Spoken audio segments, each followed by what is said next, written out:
Okay, we're going to get started with you, Karen. I mean, you're kind of one of these phenomenal women. You're an entrepreneur and a working mom, so you make this thing look a little easy, is it? I mean, what are the challenges? Is being a working mother something that... Is it easy? There you go. The word easy doesn't even come close to working woman. It's a juggling act. I think that every day is a challenge. I mean, especially, initially it's the choice that you make on how you want to run your life. Right. I mean, I feel you can either choose to go to work full-time, get a nanny. I mean, we all make choices on how we want to run our family. I made a choice that fit for my family. I decided to have a business and work from home. So your business started that way? Started that because way, you wanted to stay home and be with your kids? Yes, right. But the challenges that come along with being at home while you're on the conference call and the kids are screaming and you're trying to manage, your business while the kids are home. I mean, there's challenges every single day. Last night, I was trying to But get you've got dinner. teens now. Yes. You've got teens. But even getting dinner on the table, Isn't that just difficult? Difficult. That's not. I mean, trying to manage the work and then getting home. I mean, the great thing is living in Brooklyn. Right. I mean, that's you can get takeout. God restaurants. But I mean, having teenage kids, making sure they're safe. They get home, we get home, and have proper food on the table. That's the challenge. Right. I mean, that's as easy as that. So, Marissa, you have a 3- and a 5-year-old. Right. So, and of course, you're a publisher of Time Out Kids. Talk to us about what it's like for you as a working mom. I agree. It's obviously a juggling act, but I've just become an expert juggler. Okay. And I think you go into that before you have kids. You are starting to make that decision of, am I going to work? And going into it that it's not going to be easy. But did you know going into it that it wasn't going to be easy though? 'Cause sometimes I wonder if people don't go into this kind of blind and just kind of hope that things will just sort of work out for them. I did. I mean, I came from a family with 2 kids and a working mother, and I think I always knew that what she gave me in terms of the independence and understanding that women worked, whether you actually needed money or not, because I'm actually in a very fortunate position where I don't have to be in the stressful job that I'm in. I choose to do that. Oh, that's wonderful. So when but people think that's crazy. They're like, you choose to be as stressed and crazy as you are, but that's just sort of the environment that I function best in. And when my kids ask me, oh, Mommy, you go to work so you can buy us toys, and I say, no. I go to work because I love to work, and I think it's important for them to understand that there's more of a reason to go to work than just money, because you don't want them to think that they're only going to school to end up doing homework. Right. Absolutely. See, it's interesting because I also, when I first started, I was home more with the kids, and I loved being home.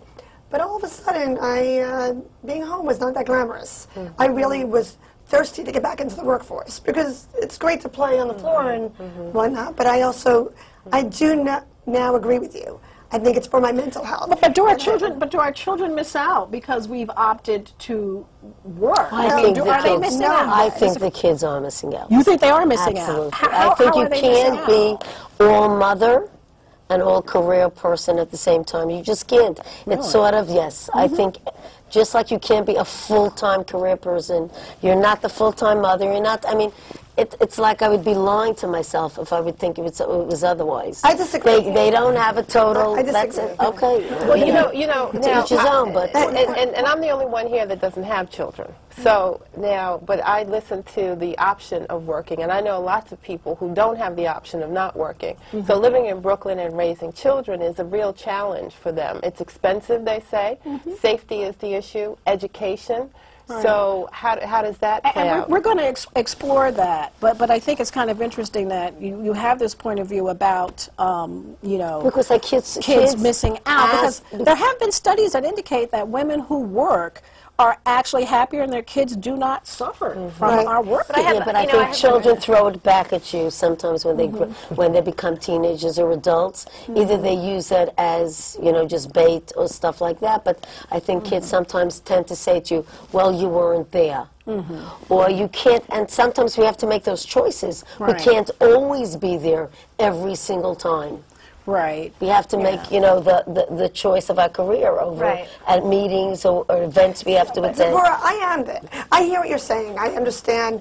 You can't be everything all the time to everyone, but I think it's really important to set a good example. Like, to me, I'm an example to my children, because being a working woman, I can stand alone, which I think is really important in life. I think, my daughter especially, I think it's really important that I show her that I can have a successful family, and a successful business, career. right. That to me So is can I just ask a question? How does Brooklyn then provide these choices, whether you can have the option of not working or whether, and maybe Marissa can talk to that a little bit. Well, in I terms think, I think part of it in terms of the public school options and how great some of the schools are, those schools are 3 or 4 blocks away from where you live. I mean, I grew up in Cobble Hill and I walked half a block to school. So the fact that there was a safety issue there where there was a crossing guard and then I was home. There's that you can actually work because you still have time to take your child to school and that get to the office, as opposed to feeling as if you're going from uptown all the way to downtown and then sort of struggling to get to where you need to go. But I guess too, in talking about education, again, you may not live in a community where the school that is in your backyard is the school that you would necessarily choose to send your children to. And I know that I've heard from parents that it can be somewhat challenging to be able to identify a school that you think is the right fit for your child. Right. That's a challenge that we, because my kids are teenagers, I have now addressed. When they were younger, they were in private school, a small nurturing school, and I was really happy. But then in the high school, that was a challenging year. I spent a year really, I mean, I know that I grilled a lot of people about different high schools. I talked about it for 1 year to see what it's a lot to learn. You need to know where your children. Well, you've got to make the tours. The tours. You've got 12 choices. That means you've got to go visit these schools. That's if you're going to be a parent that's going to be responsible for decision making. You and I also made a. We used to bump into each other, by the way. Savvy Paddle, we bumped into each other a lot. I mean, it's interesting because you can either put your kid in private school, public school. Do you want to keep your kid in the borough? Right. That's another. And safety comes into something we talked about earlier. Is that, my daughter goes to school in the Upper West Side. She did not want to stay in Brooklyn. I mean, she loves living in Brooklyn. We love living in Brooklyn, but she wanted to go to school in the city. In high school. High school. Right. But safety is a factor in terms of your child's experience in this borough. In my case, I have a young son. He's 15, and he likes to go to the basketball court. Well, I'm very concerned about the basketball court because there are gangs in the basketball court. We live in neighborhoods where you can have very solid, solid families, and then you live in areas where you might not. So, those are all issues. We'll be right back in just a moment.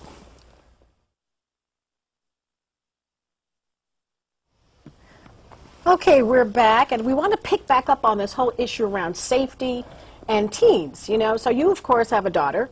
What are your concerns in that area, Karen? Well, I'm thrilled that my kids are being raised in the city, but I definitely think I think about my kids walking to school. I think about my daughter taking the subway. We really talk about what subway she takes. She's very aware of certain, being conscientious when she walks in the street. And then how to behave when she's on that subway platform, right? Because that's always concerns subway platform, right? Street, not talking on your cell phone. Right. Not talking as you're crossing the street, not talking on your cell phone, iPod. Just always, I mean, listen, we're all aware. Although crime is down, we all have to be conscientious about, being mugged. I mean, that's what I'm most concerned about with my children. So I tell them not to pull their phones out. They shouldn't be talking because that's their target. Is kids are looking to steal phones on the subway, watching, just having an awareness. Just being aware. Yeah. But that trains kids on how to be very savvy. I want to kind of go back onto this education discussion, though, because we all live in Brooklyn. We've all made the choice to live here. So quite honestly, we're here because we really think that there's a benefit. What do you see as the real benefits